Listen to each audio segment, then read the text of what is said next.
But I did want to play this clip of Vivek Ramaswamy actually on Fox News the other night, in my opinion, making a very obvious and very unsubtle pitch to Donald Trump that, hey, buddy, the Democratic ticket is all of a sudden very youthful and diverse and well-spoken and charismatic. Too bad your vice president isn't someone like me who happens to hit all of those boxes as well.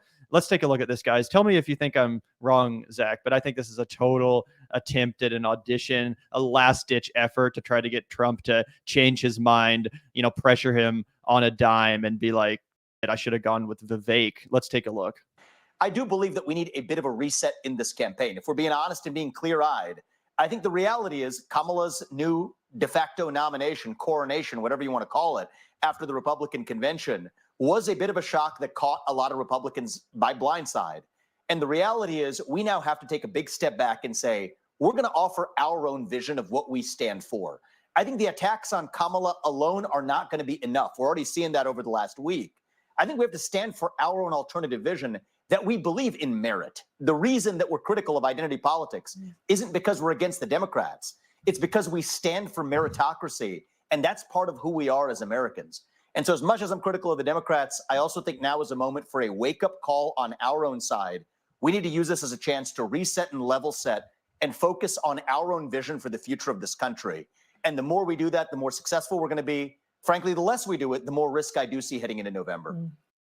I do believe— Man, here's the thing about Vivek Ramaswamy. I don't think that he is a good person, but he is clearly plugged in and politically savvy. He knows that the plane is definitely crashing, Modest Mouse style, right? He can see it. And I think you're totally right. He's pitching himself as an alternative. He's saying, Trump, look at what you missed out on. It's not too late. You can have me. I'm well-spoken. Big business loves me. You can put me out in front of anybody and I'll call them racist. Yep. You know what I mean? It won't stick to me because I'm a brown guy. And sure, for every Ann culture out there, there's a swing voter that you're going to get. There's two of them, right? And I think that's 100% his pitch. The only pushback I would have to that, and the only thing that I would say that I think it's a good idea, I think it's a good pivot for Donald Trump just from a strategic standpoint to do that. It does look like, at least according to Chuck Schumer, he's only got about 10 days to replace him. This was 4 days old, so let's say 6 days from the cutoff in Ohio. I heard that was kind of BS, that he was going off that dumb Ohio law that they made up or whatever, and that if Trump really wanted to do it, he could even after 10 days. But I'm not an expert. So I read about this for a little while, and what they're basically discussing is that he won't, his new running mate won't be on the ballot in Ohio. So it's not that he can't do it. It's that if he wants Vivek to have his name on the ballot in Ohio, that even with the extension that you're talking about, the new law that they passed, which goes into effect in September. Interesting. But they're going to print, I would imagine, I don't know. That's what I've read, that they are going to print J.D. Vance's name onto the ballots that will be used in November. And that while he may not be the functional VP by then, his name will appear on the ballot, kind of like we've always talked about. Some people who drop out late, their name still appears on the ballot, and uninformed people might still accidentally vote for them. So it's not like it's end all be all. He still has basically up until the day of the election to swap out his VP. As you mentioned, J.D. Vance could withdraw himself. There's no law that says you have to fill your entire term as a VP. You don't have to fill any of it at all. It's voluntary. You serve at the pleasure of the president, but he won't be on, or his name will be on the ballot if he doesn't do it within this week. Yeah. So just to be clear, I don't think it's actually a good idea for Donald Trump to switch out J.D. Vance. I think it would be a total admission of defeat. I think it would just be another sign of chaos and proof that Donald Trump isn't a good leader, that he has no business being in charge of personnel picks and stuff like that. So I don't think it's a good idea, but I do think that Vivek is smart to make the pitch in the way that he did, saying time is running out. If you want to, fix this shit and stop the ship from sinking, you only have a matter of time. Do something now. Do it now. Do it now. That's basically what he's doing. It's like that bit in The Office where Dwight Schrute, convinces Michael Scott to do something just by being like, sign it now, sign it, do it now, sign it, do it now. It's the same shit, right? And he is, admittedly making a very good case there. I do think he's far more charismatic than JD Vance. I think he basically represents the same politics as JD Vance, right? The sort of like phony right-wing populism, I'm a younger version of Donald Trump kind of shtick thing. But he undeniably is far more telegenic. He comes off like he believes this stuff more. He's not so goofy and cringy. And again, playing into the whole identity politics thing, he can kind of make the case that, hey, maybe our ticket should have a DEI vice president too, or whatever. Wouldn't it be nice to contrast against the first female Black Indian vice president to have a little bit of diversity on your own ticket? Look Wouldn't at me. it be nice if he were browner? Then you could have gone and run with me. Right. My name is Vivek Ramaswamy. Please make me your new VP. Yep. Essentially. So I don't think that it would actually really help Trump to do this course correction. Like even if Vivek persuaded him to do this, I don't think it would result in Trump being able to turn this thing around. But I do think that Vivek is smart to kind of, prey on Trump's increasing paranoia and increasing sense of inevitability as far as the demise of his own prospects in this election, and say like, bro, I might be your last chance. Hit me up while you still can, because I could really turn this thing around, even though it's still over for Trump. I was going to say, here's why I think it might not be the worst idea for Donald Trump.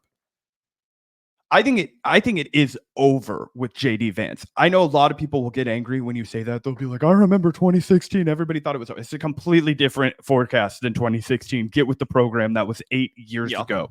Okay.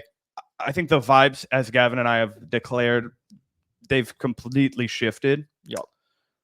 So I don't think he has a path to victory with JD Vance as deadweight with him, with all of the energy going back to Kamala. I don't think he has a good chance with Vivek Ramaswamy because of the exact thing that you said. Now, here's what I do if I'm Donald Trump. I blame it on my doctors and what they gave to me after I was shot. And I say I was not. I said I blame my children. I blame the deep state establishment. I blame everybody that tried to force me to make a decision after I just had an earth-shattering event. And clearly they forced my hand, and I wasn't capable of doing it. And I tried for the sake of the country, for the sake of being a good Republican, to go along with it. Blame everybody else. Yeah. And then have Vivek go on, and he doubles down and say, it's true, I wasn't able to get in touch with the president, and we'd had many conversations about how we could lead this country forward together, and I'm not a presumptuous person. I have no hubris. I would never dare consider myself for the vice president, but I did consider it odd because I'd had such a through line with the president until, the medical personnel got a hold of him. I think they really wanted to control the narrative. I think they were trying to, in a coup with Kamala Harris, yada, yada, yada. This is what I would say, because I think that's the only way out. I think he has no way up. I think he can only go down. And even then, you're still talking about a Hail Mary in the Super Bowl in overtime for all the marbles. The Chiefs just put Travis Kelce down there to swat the ball away. You're not catching it.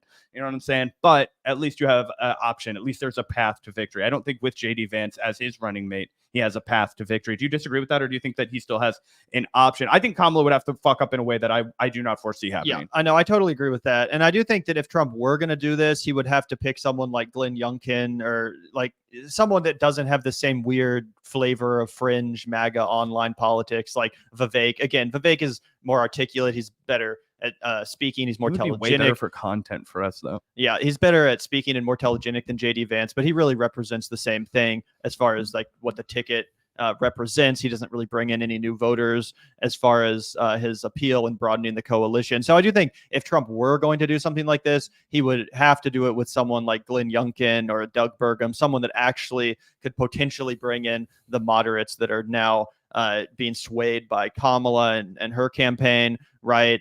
So I do think that I don't think it's out of the question. I really do think Donald Trump deeply regrets picking JD Vance. As we saw from that clip, he's not even trying to defend the guy. He's totally letting the Democrats control the narrative on JD Vance and paint him as a weirdo and run all these clips about the childless cat ladies. Trump is not even trying to defend JD Vance from the rapid creation of that narrative around him, which is so far incredibly successful on the part of the Democrats, and which honestly JD Vance might never recover from. This is something we talked a little bit about. I was like, JD Vance's wife clearly doesn't love him, because why would you let your spouse do this? If you really love someone, why would you let them get in bed bed with Donald Trump. And it's already happening. It's happening sooner than I predicted. Because what did I say? I said Trump's going to blame JD Vance when he loses. JD's going to be his scapegoat, and Trump's going to lose, and JD Vance will 100% get thrown under the bus, right? And what does that mean? It means that JD Vance's career in Republican politics is essentially over. Once Trump says you're done, you're done. I mean, look how Mike Pence is doing. Look how Liz Cheney is doing. You can't really recover from that, especially with the whole base blaming you for the reason why Kamala Harris is in the White House. So where does that leave JD Vance? I mean, he's not going to have a career left in the Senate. He's not going to have, the ability to inherit the MAGA throne. I honestly think this is what's going to happen. I think probably like 2 to 4 years after Trump loses and JD gets thrown directly under the bus, he goes right back to being an anti-Trump kind of establishment bobblehead, going on, CBS or ABC to talk about what I saw from the belly of the MAGA beast. He'll probably write a book about it in the same way that now people like John Bolton and Mike Pence try to get this sort of cachet from their, experience working under Donald Trump. Of course, totally not taking accountability for the fact that they got in bed with him in the first place. It's going to be the same thing, in my opinion. Oh, yeah, 100%. I think that's the Republican way. I mean, there was nobody that got close to Donald Trump in his first administration that he was loyal to. We pointed out Steve Bannon saw the writing on the wall. He knew it was going to be disastrous for Donald Trump to have to go against Kamala. We reacted to his War Room clip where he said as much the other like months before they pulled Biden from the nominee. But Donald Trump had stopped listening to Sloppy Steve. And through all of my insane disagreements, the guy's a crook, do whatever, he got Donald Trump to the dance. Yep. Steve Bannon was the guy that ran the show. And all of these Republicans who are like, oh, Donald Trump is just doing what he did in 2016 and everything's the same as 2016. He doesn't have a Steve Bannon. He doesn't have a Roger Stone. He doesn't have a vision for people who are, actually authentically wanting to get behind him. And now he has to answer for JD Vance, and he doesn't do a good job defending other people. As you found out in that clip, he just refuses to do it and talks about how the only thing that matters is me, everyone. It's just about me. It's not compelling. He's losing people completely.